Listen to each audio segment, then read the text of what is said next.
এই প্রোডাক্টটি যদি আপনারা নিতে চান লিলিপুর শপ থেকে নিতে পারবেন। এই প্রোডাক্টটি নিয়ে আসলে লাভ কি দেখেন, এই প্রোডাক্টটি নিলে আপনি আপনার বন্ধু বান্ধব যারা আছে, দেখো আপনার বান্ধবী একই রুমে থাকেন, তাকে নিয়ে কিন্তু আপনি এইভাবে রুমের মধ্যে যে হঠাৎ করে ফেলতে পারবেন, বোঝা গেছে। পাশাপাশি এই জিনিসটা যারা দেখা গেলো যে আশেপাশে এই যে খেলাধুলা চলছে, খেলাধুলার সময় কমেন্টে দিতে যাচ্ছেন, এখানে কি আছে হ্যালো হ্যালো হ্যালো, যে কমেন্টে দিচ্ছেন কমেন্টে দিবেন এইভাবে।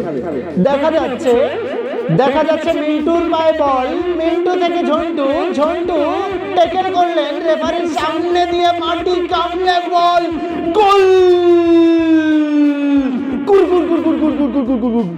তো এই জিনিসটা কিন্তু আপনারা করতে পারবেন। তো কমেন্ট্রি দিতে পারবেন আপনারা এটা দিয়ে, এটা পাশাপাশি এটাতে কিন্তু আপনারা বিভিন্ন কাজকর্ম করতে পারবেন। আর এটা হচ্ছে ব্লুটুথ স্পিকার। পাশাপাশি যারা ঘরে বসে গান গেতে যাচ্ছেন, এক বিন্দু ভালোবাসা কারাওকে ছেড়ে দিয়ে, তারা কিন্তু এই জিনিসটা দিয়ে করতে পারবেন। এই একই জিনিস এই প্রোডাক্টটা নিয়ে 3টে ভিডিও দিয়ে দিয়েছি গাইজ, যেটা ভালো লাগবে সেটা দেখে আজই লিলিপুর শপ থেকে নিয়ে নিন।